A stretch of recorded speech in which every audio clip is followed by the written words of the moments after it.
Hello everyone, I am Architect Luigi, one of the architects na na-assign sa project na i-discuss ko later. And this is episode 7 of our project tour.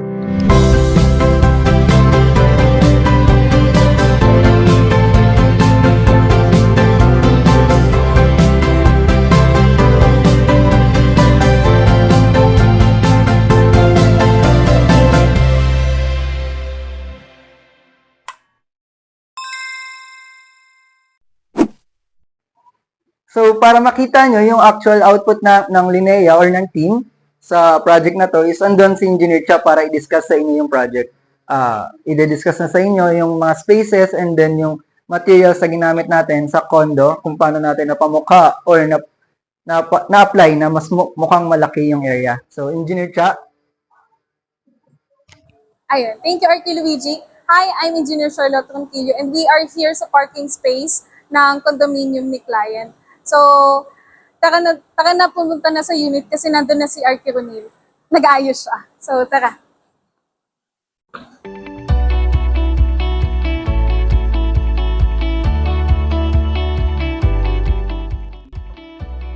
Good day everyone! So, si Engineer Cha ang isa sa mga nag-supervise ng project natin and we will explain more about the scope ng project natin. Yun, muna tayo.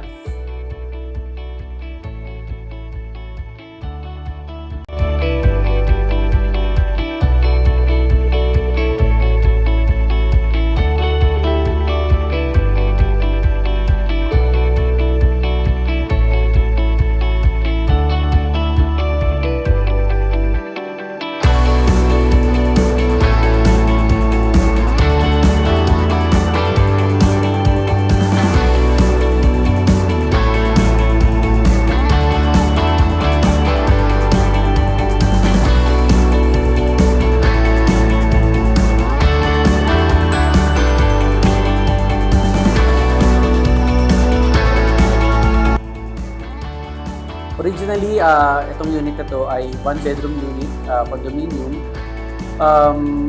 Meron tayong living area, meron tayong dining area, kitchen, one bedroom, at saka one toilet and bath. So ano ba yung pinaka-dilemma o pinaka-problem ng client dito? One is yung pinaka-storage, yung lacking of storage siya dito. Pangalawa is yung access ng toilet and bath. And of course, lastly, mag-add ng additional bedroom. So, engineer, di-discuss lang natin today yung pinaka naging solution natin sa problem ni client. So, here it is.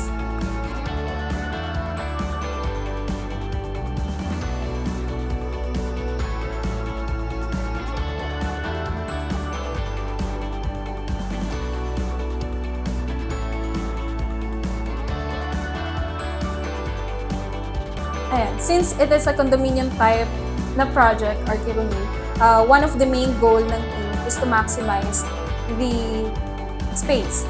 So first, pagpasok natin sa main door is the foyer. So nag-add tayo ng additional cabinets. So in the upper part, it is a glass shelf. So ang pinaka-request kasi ni client is magkaroon ng glass shelves and dalagyan niya ng shoes. Gusto niyang ma-highlight yung pinaka-collectibles niya. Lower part is for the water gallons para at least hindi siya eyesore tignan. Sa master bedroom naman, I also need to provide ng pinaka-closet niya. And as requested by the client, gusto niya siyempre merong display cabinets. Meron din tayong provided display cabinets for her bags, no? Yung mga luxury bags niya. No? Meron din tayong additional storage din for shoes naman ni husband and yung remaining clothes nila.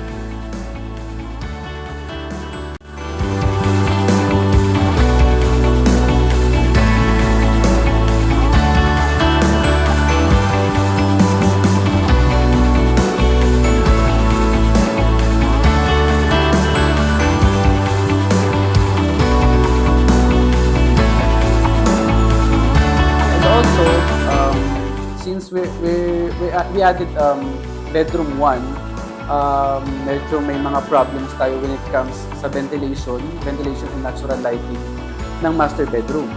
to solve the problem, meron tayong provide na maliit na window on the upper part ng wall, no? So, sliding window siya para if ever yung aircon, pwedeng siyang buksan. And also, syempre glass siya para ma-penetrate din yung loob ng natural sunlight. So, sa bedroom naman natin, actually, ang gusto ni client is mag-add ng another bedroom para sa kanyang son. No? So, paano ba natin ginawa yun? Actually, we provided the entertainment wall. So, dito sa bedroom 1, aside from the closet, we also provided yung folding study table and also folding bed. Bakit tayo nag-provide ng ganito? Since we're dealing with small spaces, we provided yung mga folding mechanism niya para at least to maximize yung galaw ng mga tao. Especially, underneath the bed, meron tayong access for the outdoor units ng aircon. Ayun, dito naman sa dining area, naglagay tayo ng full-size mirror para magmukhang malaki yung pinaka-area natin. And next is on the kitchen part naman, na naglagay tayo ng access for T&B dito sa common area. Nag-cut lang tayo ng small portion lang naman, kitchen countertop natin, and doon natin pinesto yung door. And next is here at the living area naman.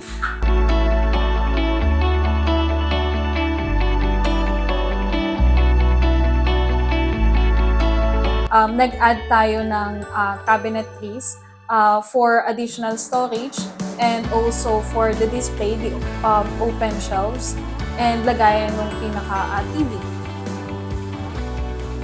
And next, since maglalagay tayo ng mga curtain, ayaw naman natin makita yung mga trap. Naglagay yung team ng drop curtain para at least neat pa din siya tignan and please.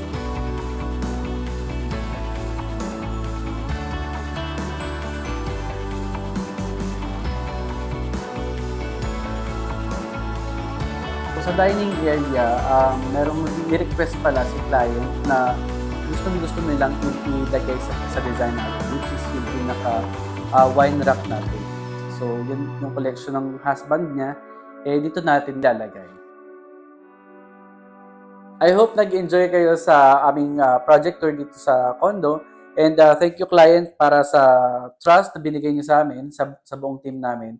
And thank you for the team na gumawa ng project natin. I'm Architect Ronil. I'm Engineer Cha.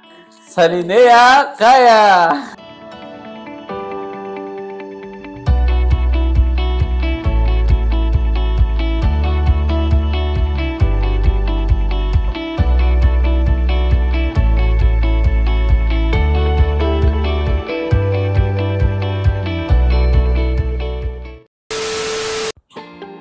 Ayan, thank you, Archie Luigi. Hi, I'm Jin.